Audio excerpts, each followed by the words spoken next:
Students, welcome to your chemistry classroom. प्यारे बच्चों, आज हम third colligative property that is depression in freezing point के बारे में बात करेंगे। ओके, तो उससे पहले हम फ्रीजिंग का प्रोसेस क्या है उसको अंडरस्टैंड करते हैं। देखो, जिस वक्त फ्रीजिंग पॉइंट आता है हमारे पास होता है लिक्विड, टेम्परेचर लो कर दिया और ये लिक्विड बदल जाएगा सॉलिड के अंदर। कि अगर मैं सिंपल इसको लेती हूं वाटर लिक्विड, तो एट 0 डिग्री सेल्सियस और 273 kelvin temperature it will B converted into ice. Right, इतनी सी बात। मतलब ये हुआ इस पर्टिकुलर टेम्परेचर के ऊपर ये दोनों स्टेजेस शो कर रही हैं। 0 डिग्री के ऊपर वाटर आइस में कन्वर्ट होना शुरू होता है and 0 degree is the temperature जब आइस हल्का सा मेल्ट करना स्टार्ट कर देती है। तो ये दोनों ही स्टेजेस इस टेम्परेचर के ऊपर बराबर होती हैं।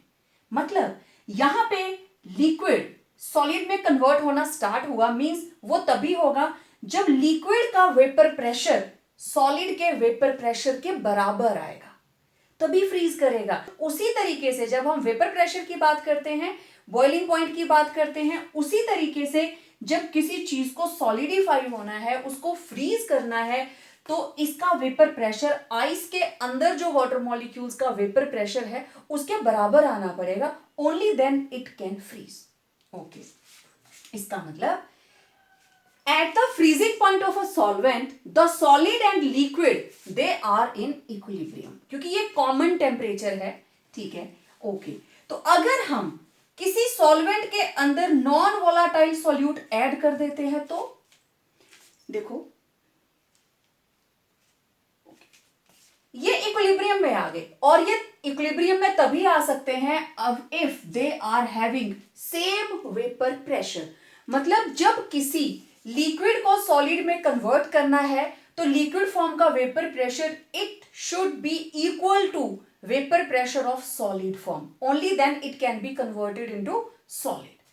तो फ्रीजिंग पॉइंट क्या है? It is the temperature at which the solid and the liquid state of the substance have the same vapor pressure.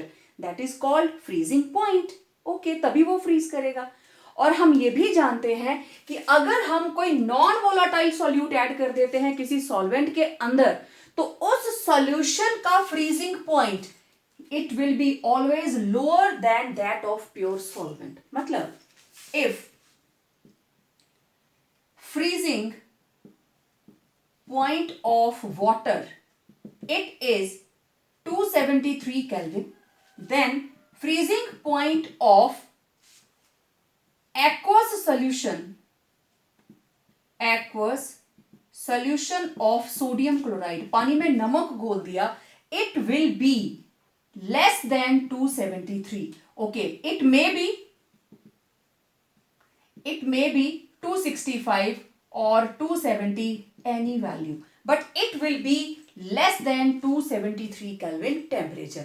मतलब नॉर्मली वाटर फ्रीज कर जाता है 0 डिग्री सेल्सियस के ऊपर, लेकिन अगर आप उसमें नमक मिक्स कर देते हैं और उसको फिर फ्रीजिंग के लिए रख देते हो, 0 डिग्री पे फ्रीज नहीं करेगा। It will freeze at -2 degree और -5 डिग्री और मे बी इवन एट -10 डिग्री। 0 से नीचे जाके फ्रीज करेगा। This is the meaning of depression in freezing point. Elevation थी बॉइलिंग पॉइंट के अंदर, नॉर्मल सॉल्वेंट से, प्योर सॉल्वेंट से हाई टेम्परेचर पे बॉइलिंग हो रही थी, लेकिन अब क्या हो रहा है? फ्रीजिंग हो रही है नॉर्मल फ्रीजिंग पॉइंट से लो जाकर। That is why it is known as depression in freezing point. अच्छा देखिए, जब कोई लिक्विड सॉलिड में कन्वर्ट होता है, मैं वाटर का ही एग्जांपल लूंगी, आपको अच्छे से याद होगा कि आइस के अंदर water it is having cage like structure. आपको याद होगा it is having open cage like structure. ठीक है, इस तरीके से लाइक दिस। तो आगे और वाटर मॉलिक्यूल ऐसे टेट्राहेड्रली जुड़ते जाएंगे। They are having open cage like structure. अब क्या हुआ? हमने इसके अंदर सोडियम क्लोराइड ऐड कर दिया।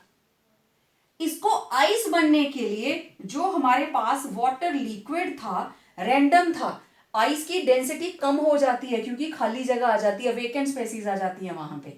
सोडियम क्लोराइड ऐड कर दिया, अब क्या होगा भाई, दो दो वाटर मॉलिक्यूल्स के बीच में कहीं सोडियम कहीं क्लोराइड आके एडजस्ट हो जाएंगे। ओके, तो अब जैसे ये रहा वाटर मॉलिक्यूल, तो यहां पे आ गया सोडियम आयन। ठीक है, सोडियम ये पॉजिटिव है तो इस तरफ को ऑक्सीजन का मुंह होगा क्योंकि पॉजिटिव है ना, तो ये वाला मुंह भी इधर को होगा। तो इस वाली साइड में कौन होगा, क्लोराइड आयन, इधर कौन होगा, क्लोराइड आयन। तो मतलब ये पूरी की पूरी जो स्ट्रक्चर थी, टेट्राहेड्रल अरेंजमेंट था, वो सारा डिस्टर्ब हो गया। और तब तक नमक वाला पानी भी फ्रीज नहीं करेगा जब तक नमक वाले पानी का फ्रीजिंग पॉइंट प्योर वाटर के फ्रीजिंग पॉइंट के बराबर जो वेपर प्रेशर होता है वहां तक नहीं पहुंच जाता। और उस चीज के लिए हमें इसको और ज्यादा ठंडा करना पड़ेगा और ज्यादा कूल करना पड़ेगा। Only then water molecules may be in position to have hydrogen bonding with each other. ठीक है, तो freezing point, depression in freezing point, आपको क्या लगता है कि ऐसे ही हम टॉपिक पढ़ रहे हैं because it has been written in our chapter, actually जाने अनजाने ऐसे लोग इसको यूज करते हैं जिनको केमिस्ट्री से कुछ लेना देना भी नहीं होता। स्ट्रीट वेंडर्स जो रोड साइड्स के ऊपर या बड़ी बड़ी दुकानों के अंदर बड़ी बड़ी कंपनीज कुल्फी बनाती हैं, आप सबने खाई होगी वो स्टिक वाली कुल्फी, ऐसे रॉकेट वाली कुल्फी होती है ना, गोल वाली रॉकेट वाली कुल्फी जिसको बोलते हैं ना, मलाई वाली कुल्फी, तो सभी खाते हैं। आपने देखा उसके अंदर वो हल्की सी स्टिक लगी होती है और उसके ऊपर वो सारा फ्रीज रहता है। और जो भी वेंडर, जो भी कुल्फी बेचने वाले अंकल भैया हमारी गली में बेचने आते हैं कुल्फियां, तो वो सुबह उसको भर के लाते हैं, राइट।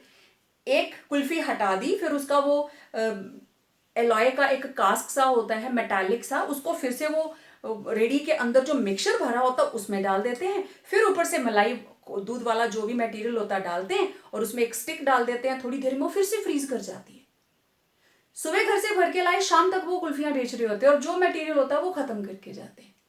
अरे भाई, उस रेडी के अंदर जो कास्क जिसमें वो फिट करता है उसमें ऐसा क्या मिक्सचर भरा है, उसके ऊपर तो बिजली का कनेक्शन भी नहीं है। हमारी बड़ी बड़ी दुकानों के अंदर तो डीप फ्रीजर्स हैं, कंपनी वाले सेल आउट करते हैं चीजों को, तो वो उनको गिफ्ट में देते हैं कि आप हमारा सामान बेचिए और ये फ्रिज जो है हम आपको गिफ्ट कर रहे हैं।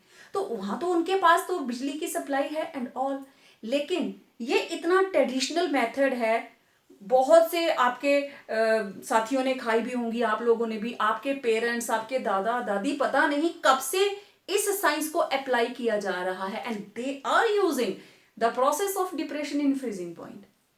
व्हाट दे डू, जो बच्चे इस वीडियो को देख रहे हैं, आपके नियर बाय अगर कोई अंकल रहते हैं जो घर घर गांव गांव जाकर कुल्फी बेचते हैं वो छोटे से कंटेनर के अंदर, तो उनसे पूछना अंकल आपने इसमें क्या भरा है कि कुल्फियां आप एक बार इसमें डालते हो तो शाम तक वो पिघलती नहीं है। व्हाट इज देयर, किस मिक्सचर के अंदर आप इसको रख के लेके जाते हो, क्योंकि that is not a simple thermocol. Thermocol नहीं है कि आइस बॉक्स के अंदर डाला और उसको ले गए, दैट इज नॉट। तो ऐसी क्या टेक्नोलॉजी आप लोग यूज करते हो, मैं तो बताऊंगी ही।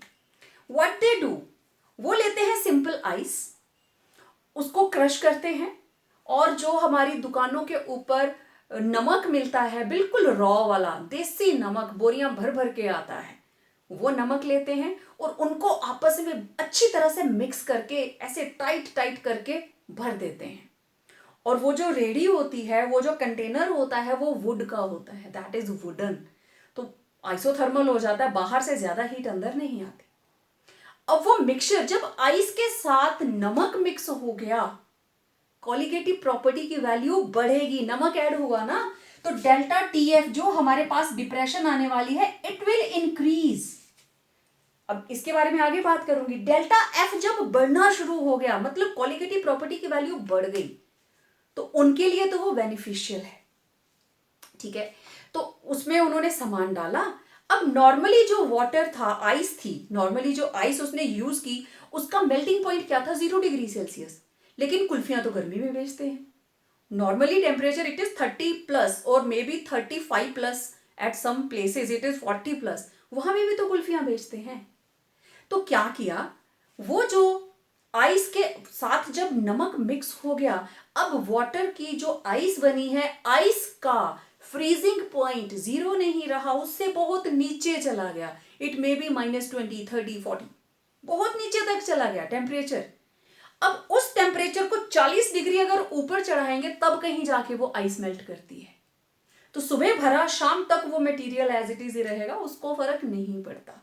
ठीक है, कई बार आपने कुछ फिल्मों में सीन देखे होंगे, टॉर्चर करने के लिए व्हाट दे डू, या नमक रखी और उसके ऊपर आइस रख दिया, और उससे क्या होगा, आइस का जो नॉर्मल 0 डिग्री टेम्परेचर था it will go more down, 0 से नीचे चला जाएगा, और हमारी स्किन, हमारा टिश्यू जो है that can not bear so low temperature. 0 degree के ऊपर हमारी कुल्फी जम जाती है, हाथों में, वेन्स में ऐसे ब्लड बिल्कुल जमना शुरू हो जाता है, कईयों के स्वेलिंग आ जाती है ठंड की वजह से, है ना, इतनी ज्यादा ठंड हम टॉलरेट नहीं कर पाते।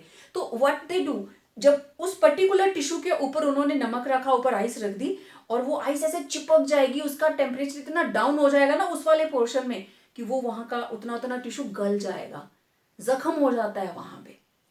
तो don't play with such things, you should know कि इन दोनों चीजों को इकट्ठे आपको यूज कभी नहीं करना है, कभी भी एक्सपेरिमेंट नहीं करना है। मैं आपको इसीलिए बता रही हूं so that you should be aware of that. कभी आपका कोई दोस्त भी बोले कि चलो एक गेम खेलते हैं, no need to get involve in such type of bad games. तो यहां पे हम डिप्रेशन इन फ्रीजिंग पॉइंट को यूज कर रहे हैं। वन मोर थिंग, जितनी भी कोल्ड रीजन कंट्रीज हैं, कितनी आइस रहती है वहां पे, लेकिन उनकी सड़कों के ऊपर आइस फ्रीज नहीं करती, साइडों में रहती है। हर जगह स्नो कटर्स भी वो नहीं लेके जाते, बट काफी टाइम तक they are in position to get their roads clean without snow, without using any snow cutter.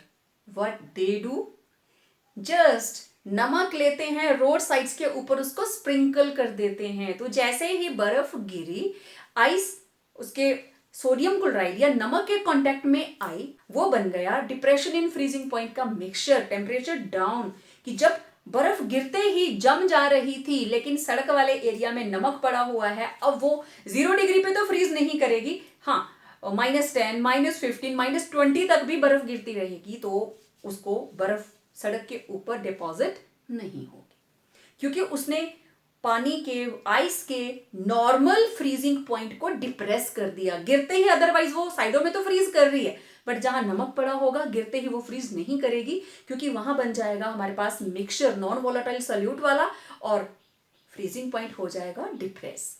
तो इस तरीके से जब हमारी डेली लाइफ के अंदर इतना हम इसको यूज करते हैं, तो पढ़ना तो चाहिए ना इसको। अच्छा, दूसरा, नॉर्मली तो वाटर फ्रीज कर जाता है 0 डिग्री सेल्सियस पे, लेकिन हमारी गाड़ियों के अंदर, रेडिएटर्स के अंदर भी तो पानी होता है, वो तो फ्रीज नहीं करता, है ना। बहुत से लोग रहते हैं हमारे ऊंचे ऊंचे जितने भी पासेस है, साइचिन में हमारी आर्मी रहती है, तो उनके पास तो गाड़ियां भी हैं, लेकिन उन गाड़ियों को कोई फर्क नहीं पड़ता है, उनकी गाड़ियां तो चलती हैं। सर्दियों में सुना है कभी कि रेडिएटर का पानी फ्रीज कर गया? नहीं, क्योंकि उसके अंदर हमने ऐड किया होता है anti freezing agent, anti freezing mixture, और गाड़ियों के रेडिएटर्स में डालते हैं इथिलीन ग्लाइकॉल। ठीक है, this is CH2OH, CH2OH die alcohol है ये। इसको गाड़ियों के रेडिएटर्स में डाला जाता है in order to depress the normal freezing point of water. तो सिर्फ मैं साइचिन की बात नहीं कर रही हूं, और भी कितनी कोल्ड रीजन कंट्रीज हैं, कनाडा है, अमेरिका है, जहां जहां रशिया है। तो आपको क्या लगता है सर्दियों में वहां लोग गाड़ियां यूज नहीं करते हैं? दे डू यूज, क्योंकि रेडिएटर्स के अंदर एंटी फ्रीजिंग मिक्सचर ऐड किया होता है। अरे वही नहीं, हमारी गाड़ियों में भी ऐड किया होता है।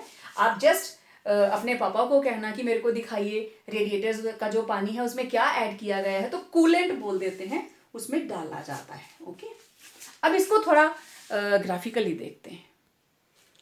चलिए, डिप्रेशन इन फ्रीजिंग पॉइंट को अंडरस्टैंड करते हैं विद अ ग्राफ। ओके, थोड़ा टाइम सेव करने के लिए मैंने पहले से ही लिख के रखा है, अब ग्राफिकली देखिए। एज यूजुअल जैसे हमने पहले किया था, एक्स एक्सिस के ऊपर हम वेरिएशन देखेंगे टेम्परेचर की, और वाई एक्सिस के ऊपर है वेपर प्रेशर। ठीक है, अब देखो जैसे जैसे टेम्परेचर बढ़ता है, ये ग्राफ ऊपर को अगर आप जाएं, किधर को भी जाएं, टेम्परेचर बढ़ने पर वेपर प्रेशर बढ़ेगा, रिवर्स आएंगे तो घटने पर वेपर प्रेशर घटेगा। ठीक है, तो देखो हमारे पास दो चीजें हैं, प्योर सॉल्वेंट एंड सोल्यूशन। मान लो हमने नमक ही घोल लिया, ओके, तो किस तरीके से चलेगा? ये कर्व स्टार्ट करेंगे हम ए से, पॉइंट ए से स्टार्ट हुआ और ये ग्राफ धीरे धीरे टेम्परेचर घटने पर यहां पहुंचा, ए और ये पॉइंट है बी, ठीक है। Now this graph it represents vapor pressure of pure solvent. This is vapor pressure of pure solvent and how it varies with respect to temperature. Temperature घटने पर ये घट रहा है। तो पॉइंट बी के ऊपर आके ये वो टेम्परेचर है जहां पे इसका फ्रीजिंग पॉइंट आ गया प्योर लिक्विड का। तो ये point, this is T naught F, pure liquid का, प्योर सॉल्वेंट का freezing point, it is T naught F, okay. अब अगर मैं इस ग्राफ को आगे बढ़ाती हूं, let it be up to C, इसको हम थोड़ा और आगे ले जाते हैं, ये लीजिए, तो ये रहा पॉइंट सी, सी पॉइंट तक हम इसको लेके जा रहे हैं। इसका मतलब अब ये जितना भी एरिया है हमारे पास, दिस इज पॉइंट सी, तो यहां तक दिस इज फ्रोजन सॉल्वेंट, ठीक है। आप इसको लिख सकते हो सॉलिड और फ्रोजन सॉल्वेंट। तो बी वाला जो पॉइंट है, दिस इज पॉइंट बी, इसके कॉरेस्पॉन्डिंग जो टेम्परेचर आया, this is freezing point of pure solvent. तो हमने यही लिखा है, curve A B represents the vapor pressure, variation of vapor pressure of solvent, pure solvent with respect to temperature, okay। उसके बाद आया curve BC, it represents, curve BC, it represents the vapor pressure of frozen solvent and the temperature corresponding to point B, it is the freezing point of pure solvent। अब हम solution की बात करें तो आप लोग अच्छे से जानते हो सॉल्यूशन का वेपर प्रेशर प्योर से कम होगा। तो मैं यहां से स्टार्ट कर लेती हूं, आप DE ले सकते हो, आपकी मर्जी है, XY ले लो, मैं ले रही हूं PQ। I started with point P, देखिए पॉइंट P, ये रहा पॉइंट P, और यहां से जैसे ही टेम्परेचर हम घटा रहे हैं, वेपर प्रेशर घटता गया और यहां आके टच हुआ, इससे नीचे ही रहेगी लाइन, यहां आके टच किया and this particular point it is Q। हम इसको मार्क करेंगे पॉइंट Q, ठीक है। तो इसको मैंने ले लिया पॉइंट Q।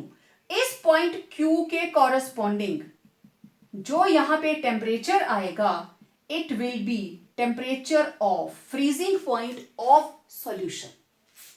इसको हम कहेंगे फ्रीजिंग पॉइंट ऑफ सॉल्यूशन। तो अब आप देखो, ये टेम्परेचर ज्यादा है, ये टेम्परेचर कम है, ठीक है। अब इन दोनों में gap, this is delta T F. तो डेल्टा टी एफ किसके बराबर आया? हायर टेम्परेचर कौन सा है? प्योर का। लो टेम्परेचर किसका है? सॉल्यूशन का। तो this is known as depression in freezing point and it will be equal to freezing point of pure solvent minus freezing point of solution। दोनों में जो गैप आएगा, मतलब नॉर्मल वाटर फ्रीज करेगा 0 डिग्री के ऊपर और ये करेगा -4 के ऊपर, तो दोनों में जो डिफरेंस आएगा that will give delta T F. अब देखिए, ये रहा curve P Q, this represents variation of vapour pressure of solution, vapour pressure of solution.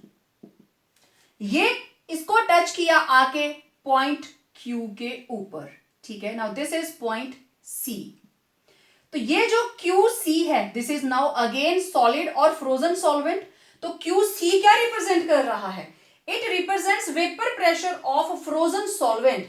जब सॉल्यूशन का वेपर प्रेशर फ्रोजन सॉल्वेंट के वेपर प्रेशर के बराबर आएगा तभी तो वो फ्रीज करेगा ना, ठीक है।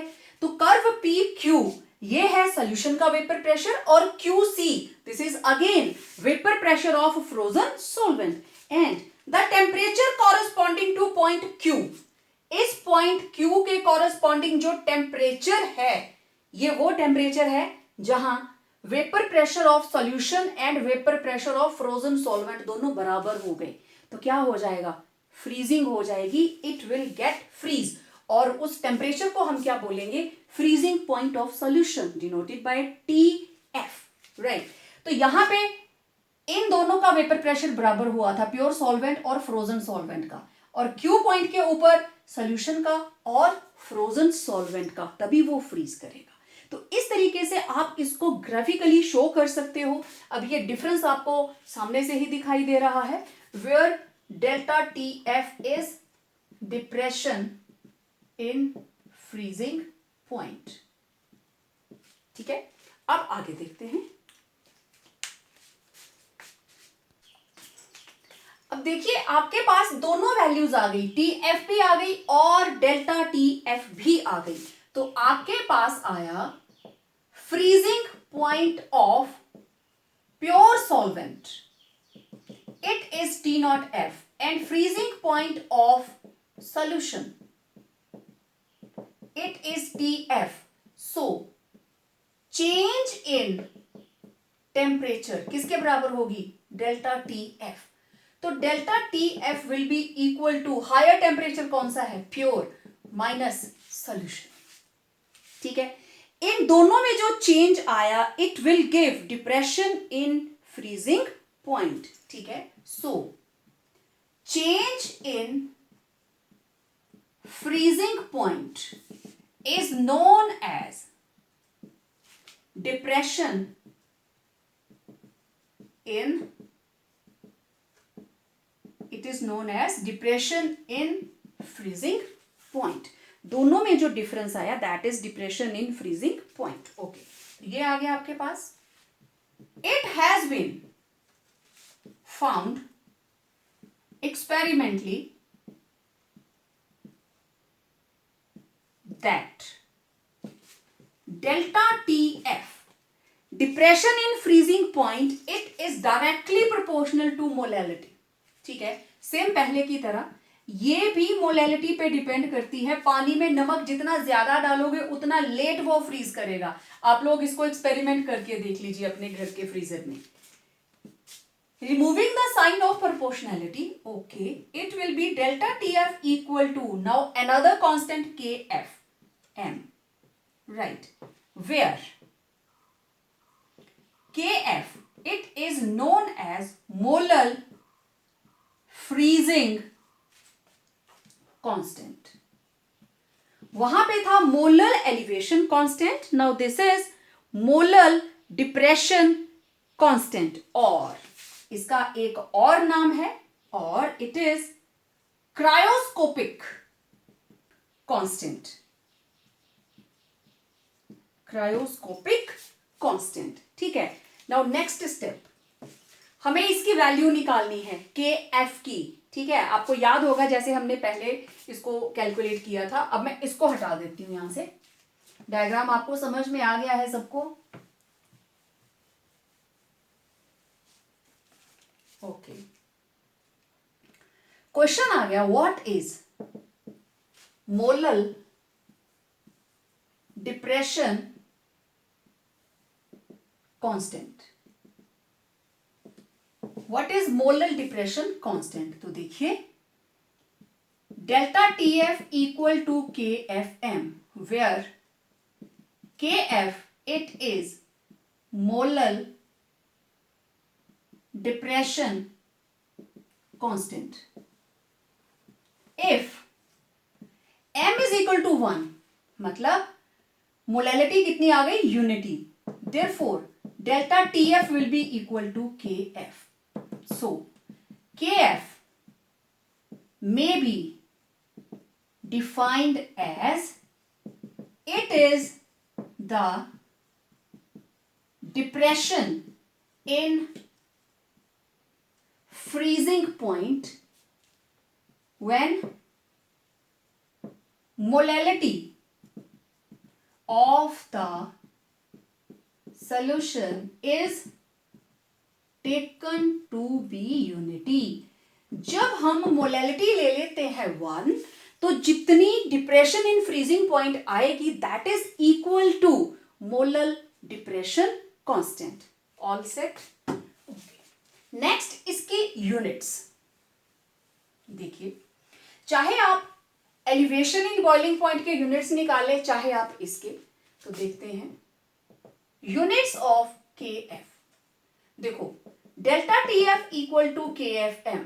तो के एफ किसके बराबर आया? Delta T F upon M.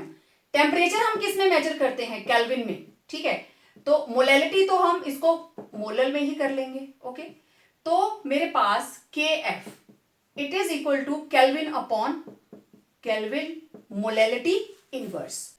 तो ये आए हमारे पास units of K F. This is kelvin per molality. और हम जानते हैं, we know molality it is equal to number of moles upon mass of solvent. ठीक है, तो मैं मोलैलिटी को लिख सकती हूं मोल अपॉन किलोग्राम. तो इस मोलैलिटी की वैल्यू हम यहां पुट करेंगे. यहां तो इनवर्स है ना, आप इस वैल्यू में पुट कीजिए 1 में. Put in 1. हमारे पास आया के एफ इक्वल टू, ऊपर है केल्विन, नीचे आ गया मोल पर किलोग्राम. ये किसके बराबर होगा? मोल. किलोग्राम ऊपर चला गया, नीचे क्या रह गया? मोल. तो K F it will be equal to kelvin kilogram mole inverse. तो ये रहे के एफ के यूनिट्स. ठीक है, इसी तरीके से हम मोलर एलिवेशन कांस्टेंट के भी यूनिट्स निकाल सकते हैं. वो भी देख लीजिए. न्यूमेरिकल्स में मैंने बताए थे, बट चलिए यहां हम एक बार फिर से उसके देख लेते हैं. तो देखो units of K B same ऐसे ही आएंगे. We know delta T B is equal to K B M. Therefore K B will be equal to delta T B upon M. Temperature हम किस में मेजर करते हैं? केल्विन में. और ये रही मोलैलिटी. तो के बी किसके बराबर होगा? Kelvin molality inverse. एक न्यूमेरिकल में हमने ये यूज किया था. ठीक है, ऑल्सो मोलैलिटी किसके बराबर होती है? Mole per kilogram. Therefore Kb it will be equal to kelvin upon mole per kilogram. ठीक है, तो ये फ्रॉम 1 फर्स्ट इक्वेशन. तो इसको Kb किसके बराबर आएगा? Kelvin into kilogram. ऊपर चला गया, नीचे क्या है? Mole. It will be equal to kelvin kilogram mole inverse. तो यूनिट्स दोनों के सेम है, चाहे आप के बी के निकालो, चाहे आप के एफ के. तो देखो एक एक नंबर में ये चीजें बहुत ही इंपॉर्टेंट है. Next typical question.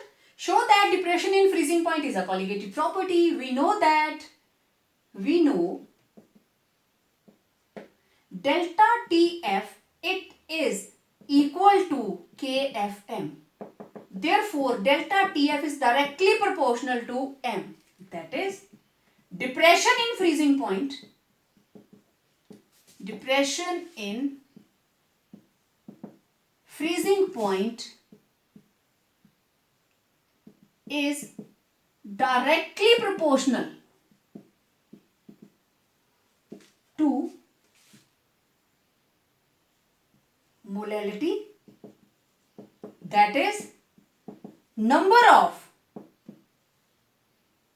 moles or number of molecules of the solute.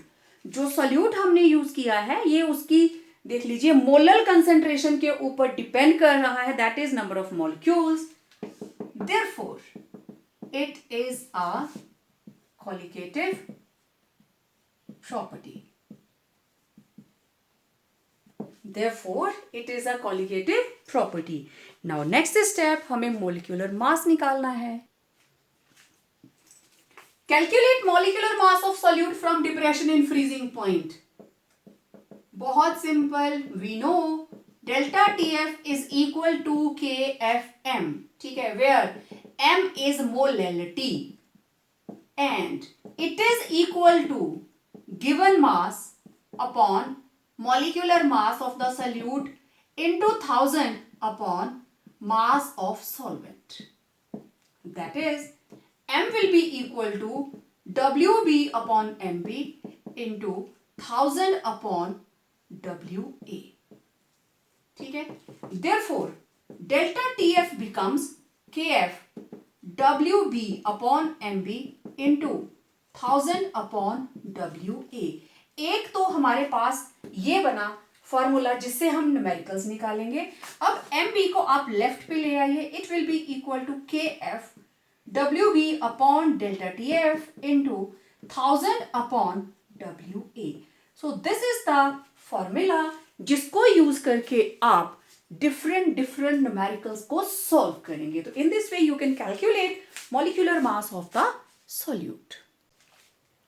मैंने वीडियो के बिगनिंग में ही आपसे इस चीज के बारे में बात की है. What are anti freeze solutions.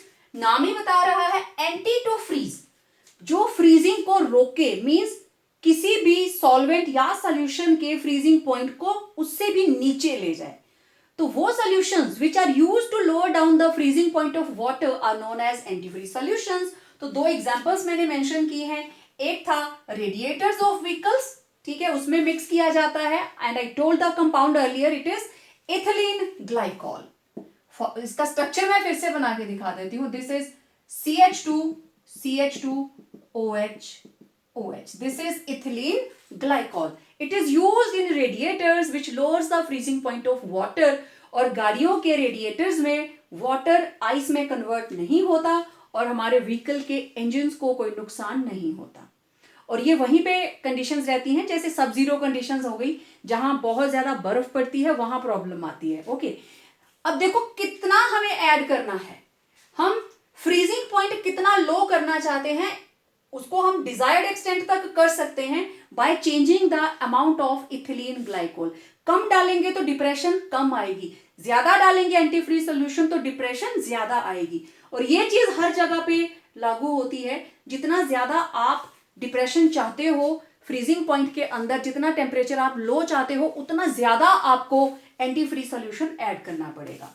दूसरा मैंने बताया था कोल्ड रीजन कंट्रीज के अंदर तो वहां पे स्प्रिंकलिंग होती है सोडियम क्लोराइड या कैल्शियम क्लोराइड की. बट कैल्शियम क्लोराइड जरा महंगा होता है, तो नमक इट इज टू बहुत सस्ता होता है, इसको ही यूज किया जाता है. तो it is sprinkled on road sides to clear snow. Multiple choice में क्वेश्चन आता है sodium chloride is sprinkled on roads. 4 options to decrease wear and tear of roads और कुछ और ऑप्शंस दी हैं. तो it is use to clear snow because they depress freezing point of water to such an extent that water cannot freeze to form ice, hence it melts off easily at the prevailing temperature.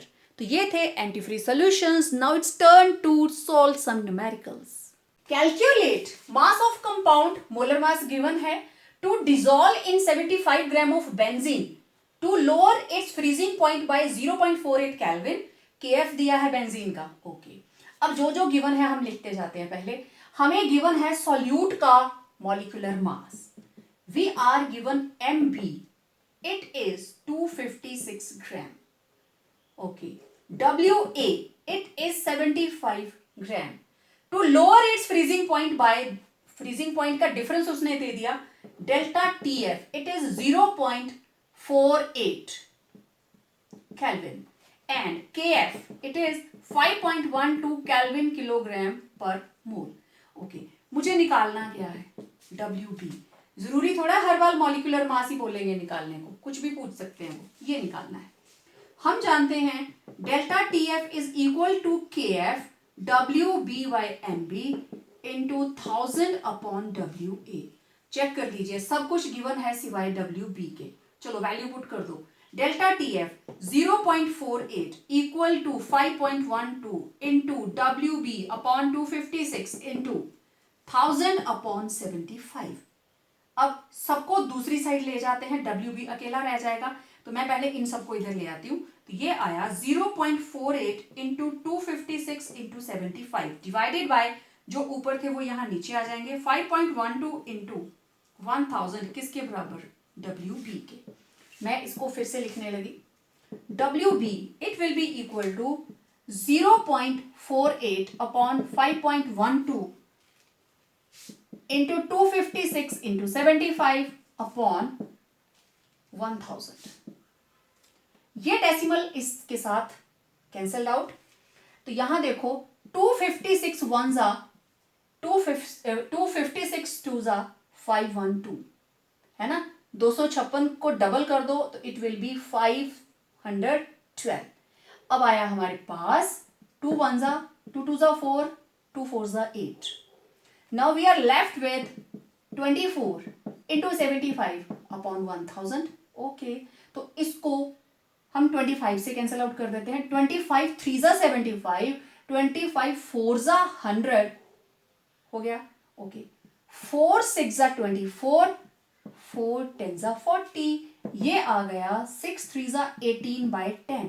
WB कितना आ गया 1.8 ग्राम, है ना। Simple, जितनी भी values given है बड़ी आसानी से वो आपस में कट जाती है। थोड़ा सा ध्यान से अगर आप इनको देखें तो बार बार मैं यही चीज बोल रही हूं, उन लोगों ने स्टेटमेंट के अंदर वैल्यूज ही उस तरीके से ली होती हैं, आप लोगों को ज्यादा तकलीफ ना हो। नेक्स्ट देखें, देखिए numerical 45 gram of ethylene glycol formula दिया है is mixed with 600 gram water.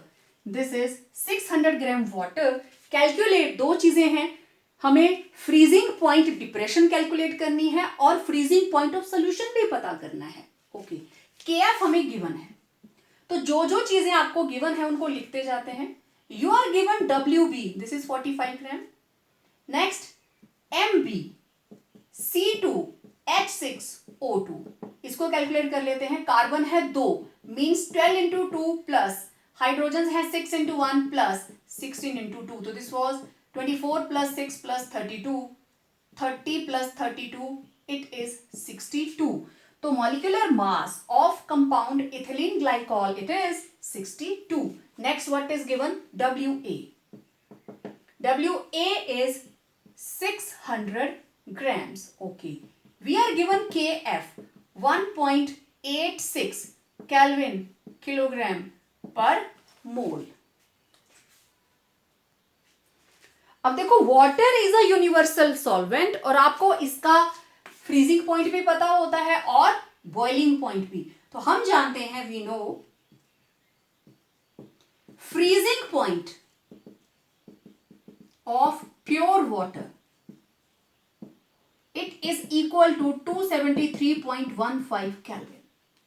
और मैं अब इसको ऐसे लिख लूं, T0F is 273.15 kelvin, right. Okay, अब आपको दो चीजें निकालनी है। पहले तो फ्रीजिंग पॉइंट डिप्रेशन, तो ये रहा फर्स्ट पार्ट, डेल्टा TF, ये मुझे कैलकुलेट करना है। ओके, हम जानते हैं delta TF, we know delta TF is equal to KF into WB by MB into 1000 upon WA। Okay, इसको आगे ले आते हैं, तो ये आ गया delta TF equal to KF is 1.86, WB is 45, MB is 62 into 1000 upon 600। तो देखें, हम इसका डेसिमल हटा देते हैं। चलो ये 2 0 के साथ कैंसिल, तो डेसिमल हटाकर मेरे पास आया 186 upon 100 into 45 upon 62 into 10 by 6। चलो अब देखते हैं, जो कटता है उसको यहां पे हम कट कर देते हैं। तो ये आया 2 9 जा 18, 2 3 जा 6, 2 3 जा 6, 2 1 जा 2, तो देखो 31 3 जा 3 1 जा 3, 3 3 जा 9, 31 3 जा 93 कैंसिल, राइट। ओके, और देखें, और हम इसको क्या कट कर सकते हैं, एक 0 के साथ एक 0 कैंसिल। ओके, ये आ गया। नेक्स्ट 5 9 जा 45, 5 2 जा 10, ठीक है। नेक्स्ट इज 3 3 जा 9, 3 2 जा 6। अब मेरे पास बचा 3 इंटू 3 अपॉन 2 इंटू 2, तो डेल्टा TF ये आया मेरे पास 3 3 जा 9 अपॉन 4, तो कितना आ गया delta TF, it will B 4 2 जा 8, 10 हो गया, 4 2 जा 8, 2 हुआ 20, 4 5 जा 20, तो this is delta TF 2.25 kelvin. अब हमारा बी पार्ट, हमें पता करना है freezing point of solution. Freezing point of solution, मतलब TF। तो हम जानते हैं delta TF is equal to T0F minus TF। ये आया 2.25, it will be equal to 273.15 minus TF। तो TF किसके बराबर आ गया? 273.15 माइनस 2.25, तो इट विल बी 273.15, 2.250907.2, तो इट इज 270.90 केल्विन। तो freezing point of solution, therefore TF it is 270 upon point TF it will be 270.90 Kelvin. So this is freezing point of solution. ठीक है, इसको इसमें से माइनस करेंगे तो we will get 270.90 Kelvin. तो इस तरीके से आप जो आपको गिवन है उसको ध्यान से देखिए, क्या पूछ रहा है, आपको किस तरीके से करना है। इसके बाद हमने इसको सॉल्व किया and that is the second answer. तो ये था हमारा first answer and this is the second required information. Next देखिए, a solution containing 80 gram of non volatile solute, तो WB this is 18 gram in 200 grams of water, WA 200 grams freezes at solution है TF 272.07 Kelvin. Find the molecular mass of solute, KF हमें given है 1.86 Kelvin kilogram पर मोल और मुझे MB निकालना है। ठीक है, तो ये हमें दे दिया सॉल्यूशन का। We know T0F it is equal to 273.15 Kelvin and this is freezing point of pure water।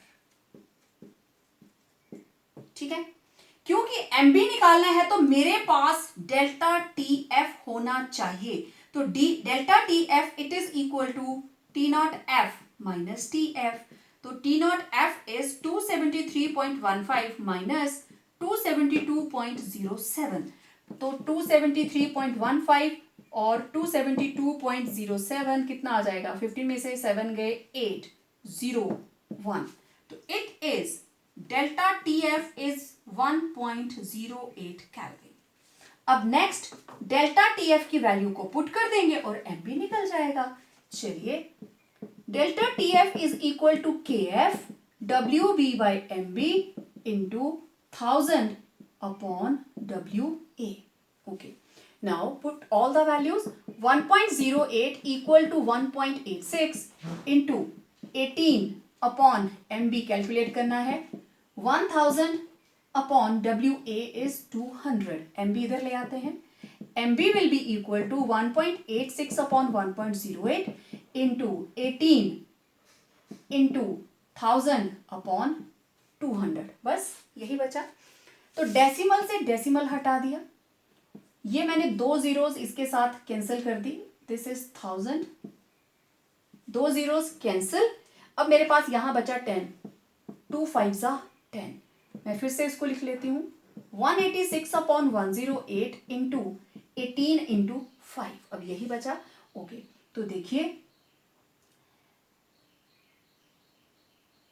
3 6 जा 18, 3 3 जा 9 एंड 3 6 जा 18, 6 1 जा 6 6 जा 36, इसको 6 पे काटते हैं, 6 1 जा 6, 6 3 जा 18, 6 1 जा 6।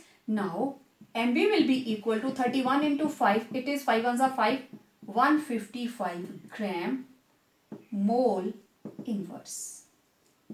So in this way आप molecular mass को कैलकुलेट कर सकते हो। जो भी आपको गिवन एंटिटीज थी, गिवन स्टेटमेंट से आपने उनको नोट किया और आपको पता है MB निकालना है तो उसके लिए आपके पास डेल्टा TF होना चाहिए। तो डेल्टा TF आप यहां से कैलकुलेट कर सकते हो, ये आपको पता है प्योर वाटर का इतना ही होता है और ये आपको गिवन है, माइनस करो, डेल्टा TF निकाला and then from the formula MB is calculated. Next देखिए a typical numerical. A 10% solution by mass of sucrose in water has freezing point of 269.15. A 10% solution by mass of sucrose in water has freezing point of 269.15 Kelvin. Calculate freezing point of 10% glucose in water. Solvent दोनों time water है. If freezing point of pure water is 273.15 Kelvin. Okay, मुझे निकालना है freezing point solution का जिसमें glucose dissolve किया है. Sucrose वाला तो गिवन है, ठीक है, लेकिन ना तो मुझे KF गिवन है, MB मेरे पास गिवन है. तो देखो TF निकालना है. ये कहां से निकलेगा? डेल्टा TF से. और डेल्टा TF निकालने के लिए मुझे MB पता होना चाहिए, वो भी हमें गिवन है. तो कौन सी एंटिटी है? ये भी हो गया, ये भी हो गया. एक अननोन एंटिटी आ रही है, दैट इज KF. गिवन नहीं है ना. तो पहले आपको KF कैलकुलेट करना है वाटर का. कहां से? फर्स्ट वाली स्टेटमेंट से. देखते हैं. KF पता चल जाएगा तो आप आसानी से उसका जो फ्रीजिंग पॉइंट है वो निकाल सकते हो. ओके, फर्स्ट केस, इसमें आपको गिवन है 10% solution of sucrose and this is by mass. इसका मतलब क्या है? मींस यहां पे हमारे पास WB कितना आया? 10. तो WA कितना होगा? 100 minus 10 equal to 90 grams. This is the meaning of 10% solution of sucrose. WB क्या है? This is sucrose and this is what? Solvent, water. Sure? Okay. अब मुझे यहां से KF निकालना है, ठीक है. उसने मेरे को दिया है TF. It is 269.15 Kelvin और T naught F it is 273.15 Kelvin. ये भी गिवन है. तो delta TF it will be equal to T naught F minus TF. It is 273.15 minus 269.15. तो ये कितना आ जाएगा? 1515. ये आ गया 0. ये आ गया हमारे पास 4. ठीक है. तो delta TF it is 4 Kelvin. 4.00 लिखो चाहे 4 केल्विन सिंपल आप लिख लीजिए. तो ये आ गया हमारे पास डेल्टा TF की वैल्यू. ओके, अब मुझे यहां से निकालना है KF. हमें पता है delta TF it is equal to KF WB by MB into 1000 upon WA. ये कितना है? 4 kelvin. KF into WB it was 10. MB it is given 342. ठीक है, यहां मेंशन कर देते हैं हम. MB 342 grams it is already given. ठीक है, दिया हुआ है. तो ये आया हमारे पास 10 अपॉन 342, 1000 अपॉन 90. KF निकालना है ना. ओके, इन सबको इधर ले आइए. तो ये क्या आ जाएगा? 4 into 342 into 90 upon 10 into 1000 equal to KF. अब जो कटता है उसको हम काट देते हैं, फिर देखते हैं KF की वैल्यू हमारे पास कितनी आएगी. ये 0 0 के साथ कैंसिल. देन 2 2 जा 4, 2 5 जा 10. ये आ गया 2 इंटू 342 इंटू 9 अपॉन 5 इंटू 100. ऊपर इसको मल्टीप्लाई कर लेते हैं 342 को 2 के साथ.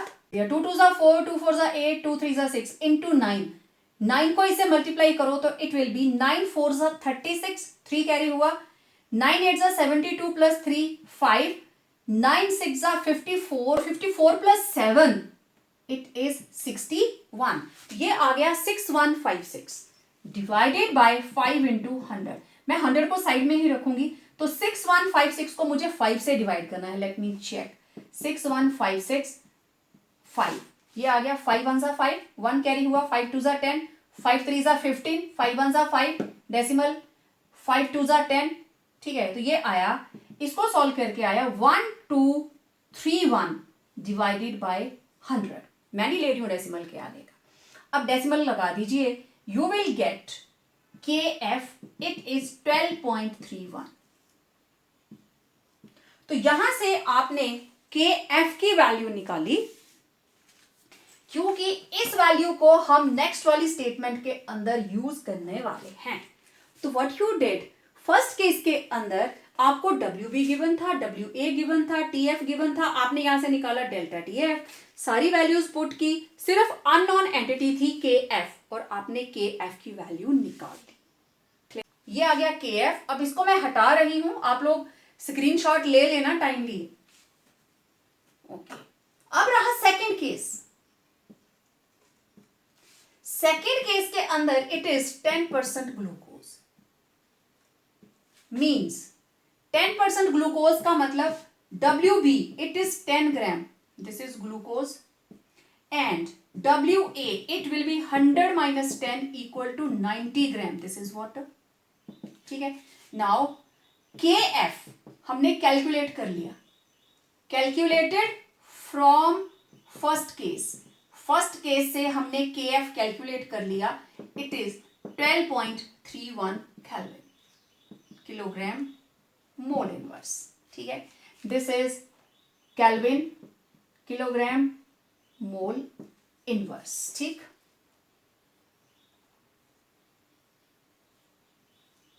Okay.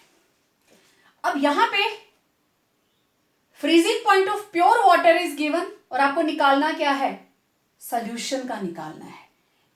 You are given T0F 273.15 kelvin और आपको ये वैल्यू चाहिए, मतलब ये हुआ आपको MB गिवन है, दिस इज 180 ग्राम, सब दिखाई दे रहा है। यहां से आप डेल्टा TF निकालेंगे और डेल्टा TF से फिर इसको कैलकुलेट कर लेंगे, क्योंकि डेल्टा TF से फिर आप निकाल लेंगे T0F माइनस TF।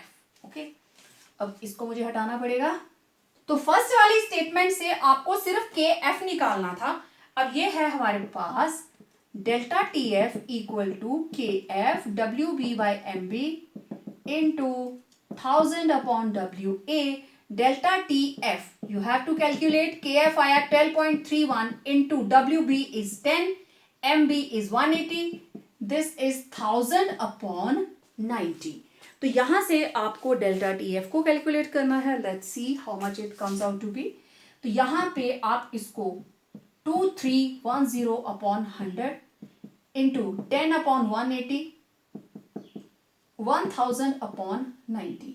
ओके, ये 2 zeros, ये 2 0 1 0 1 0 1 0 1 0। Now we are having 21231 divided by 18। तो 18 को आप इससे डिवाइड कर दीजिए and you will be getting 7.6 kelvin. अब आगे delta TF equal to T0F minus TF। Now this is 7.6, this is 273.15 minus TF। तो TF किसके बराबर आएगा, इसको इधर ले आइए, 273.15 माइनस 7.6। अब बचा क्या, अब इसमें से इसको माइनस कर दीजिए, 273 में से इसको माइनस करें, यू विल बी गेटिंग 265.55। तो TF it is 265.55 kelvin. This is the required answer that the statement is calling for. अब देखो हमने किया क्या, फर्स्ट वाले सेट में से हमने KF की वैल्यू निकाली, ठीक है, KF की वैल्यू को नेक्स्ट वाली वैल्यू में पुट किया। ये देखो फर्स्ट वाले केस से हमने इसको निकाला है और वहां से इसकी वैल्यू को पुट करने के बाद we got the value of freezing point of mixture. ठीक है, तो स्टेटमेंट को ध्यान से पढ़िए, वो क्या बोल रहा है, 10% solution of sucrose in water has freezing point. सिर्फ फ्रीजिंग पॉइंट दिया था, कहीं पे भी KF नहीं दिया था, लेकिन मोलर मास दिया था। ठीक है, you were given molecular mass, KF missing था, क्योंकि यहाँ पे सोल्यूशन की वैल्यू थी तो वहां से आप डेल्टा TF भी निकाल सकते थे। तो TF निकालने के बाद आपके पास ये दोनों वैल्यूज थी, यू कैलकुलेटेड KF। तो उस KF को सेकंड केस के अंदर पुट किया and you got the required answer. तो स्टेटमेंट को थोड़ा सा केयरफुली पढ़िए और उसको ध्यान से सॉल्व कीजिए। तो इस तरीके से न्यूमेरिकल किसी भी तरीके का आ जाए, बस आप अननोन एंटिटी देखिए कहां से कैलकुलेट कर सकते हैं। थोड़ी सी प्रैक्टिस चाहिए, बस फॉर्मूलाज ऑलमोस्ट सेम है, एक ही फॉर्मूला हम बार बार यूज कर रहे हैं। थोड़ी सी प्रैक्टिस, कूल माइंड के साथ स्टेटमेंट को पढ़िए कि कौन सी चीज आप कहां से इसमें ऐड कर सकते हैं। So it was all about depression in freezing point. I tried my level best to include each and every type of numerical. Do practice along with me. और कोई प्रॉब्लम रह जाती है, do ask. Then मिलते हैं एक नए video के साथ और बात करेंगे last colligative property, that is osmotic pressure. Till then, practice these numericals.